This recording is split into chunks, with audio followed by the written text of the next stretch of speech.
it was supposed to.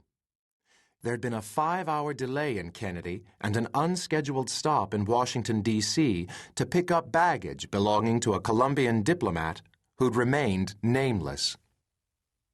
They'd sat on a broiling Washington tarmac for hours, with no Bloody Marys or gin and tonics to cut the boredom or beat the heat. Serving alcohol during ground delays was apparently an FAA no-no. That was probably a good idea. The general disposition on board had grown angry and mutinous, with the possible exception of Joanna and the passenger to Paul's right, who calmly stared straight ahead into the seat back in front of him. He was an amateur ornithologist, he volunteered. He was used to waiting. He was off to the jungles of northern Colombia to hunt for the yellow-breasted toucan. Paul kept looking at his wristwatch and wondering why it wasn't moving.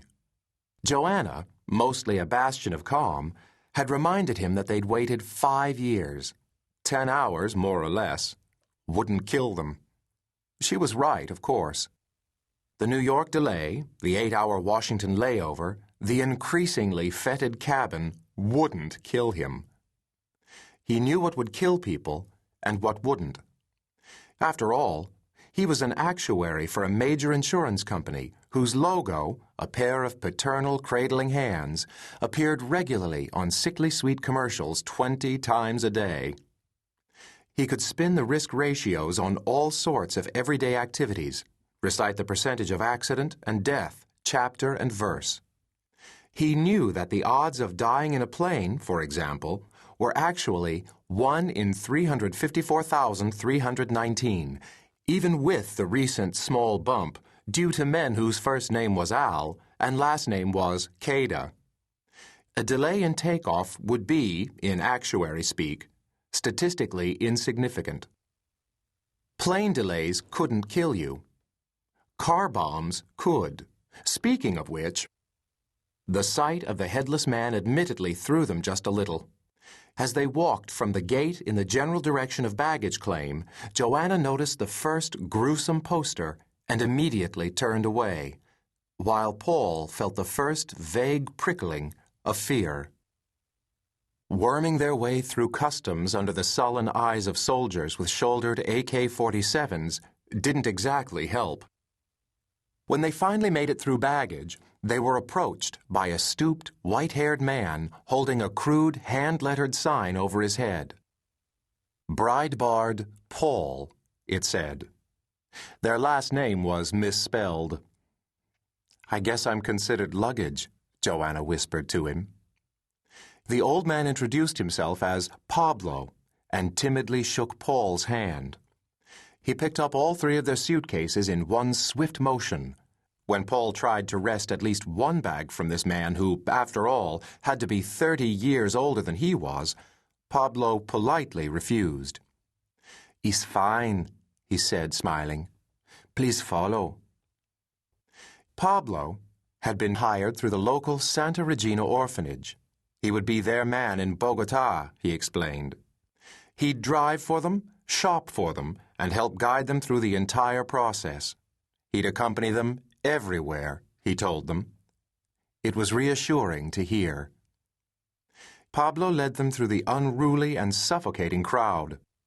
All airports were experiments in barely managed chaos, but El Dorado was worse. The crowd seemed like soccer fans who'd lost, loud, milling, and dangerous. Paul, who'd done a little boning up on his Spanish, forgot the word for "excuse me" and had to resort to a primitive form of sign language in an effort to get people to move out of the way. Most simply ignored him or looked at him as if he were touched in the head. He eventually relied on out-and-out shoving to navigate their way out. Getting through the crowd was just one of their problems. The other was keeping up with Speedy Gonzalez, a.k.a. Pablo. He seemed remarkably spry for a man who had to be pushing 70, even while carrying 3 bulging suitcases. "Think he's chewing coca or something?" Joanna asked. Joanna ran 3 mornings a week and could do a good hour and a half on the Stairmaster, But even she was having trouble keeping pace. "Pablo!" Paul had to shout his name once, twice, 3 times before Pablo finally turned around and noticed that the 2 people whom he was supposed to stick to like glue were out of breath and falling dangerously behind. "Sorry," he said almost sheepishly. "I'm used to, how you say, giddy up." He smiled. "That's okay," Paul said. "We just don't want to lose you." They'd made it through the sliding front doors and were on the outskirts of a vast parking lot directly adjacent to the terminal. A sea of cars, dotted with small eddies of slowly strolling passengers, seemed to stretch endlessly in all directions. "What's that odor?" Joanna asked. Paul sniffed the air. "Motor oil and diesel fuel," he was about to say. But Joanna possessed an uncannily accurate sense of smell, more an olfactory intuition, so he kept quiet. "Ah," Pablo said. "Wait." He gently placed the suitcases on the cracked pavement, then walked a good 20 feet to what appeared, at least at this distance, to be some kind of ticket booth. It wasn't. He returned holding 2 tightly wrapped packages trailing tiny plumes of steam. "Empanadas," he said, handing them to Paul and Joanna. "Pollo." "Chicken," Paul whispered in Joanna's ear. "Thanks," Joanna whispered back. "I've eaten at Taco Bell too." Then she asked Pablo, "How much do we owe you?" Pablo shook his head. "Nada." "Thank you, Pablo. That's very generous of you." Joanna took a bite of her empanada, then was forced to lick a dollop of red sauce which had trickled down past her lower lip. It's really good." Pablo grinned. Paul thought that his face looked tender and tough at the same time, or, at least, weathered.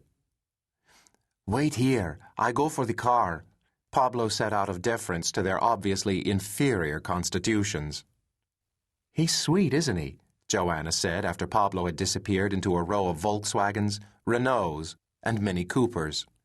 "Yes, maybe we should adopt him," Paul answered. He took her free hand and squeezed. It was sticky with perspiration. "Excited?" She nodded. "Oh, yeah." On a scale of 1 to 10? 611. That's all, huh? 2 minutes later, Pablo reappeared behind the wheel of a vintage blue Peugeot. Chapter 2. Their lawyer had booked them into a hotel with a French name, an American-style ambiance, and an upscale Bogotá location. The area was called Calle 93, crammed with fashionable boutiques, high-rise hotels, and hip-looking restaurants with blue-tinted windows. Their hotel was L'Esplanade, a name reeking of French chic, but its lobby coffee shop had Texas steer burgers and Philly fries on the menu. Their 10th-floor suite had an unimpeded view of the surrounding green mountains. When Joanna pulled up the shades and made Paul look at them, he couldn't help wondering if armed insurgents were looking back. He decided not to share those feelings with his wife. They'd been dutifully warned about coming to Colombia, of course. Their original lawyer had urged them to try somewhere else. Anywhere else. Korea, he'd suggested. Hungary. How do you feel about China? Colombia, he'd insisted, was too volatile. The sale of bulletproof glass was a national growth industry, he'd added. But Korea or Hungary or China could take up to 4 years.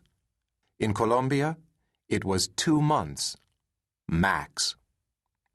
After waiting 5 long and agonizing years to become parents, 4 more years had seemed intolerable. Desperation arm-wrestled prudence and won hands down. They were promptly steered to another lawyer who specialized in Latin America. His name was Miles Goldstein, and what he actually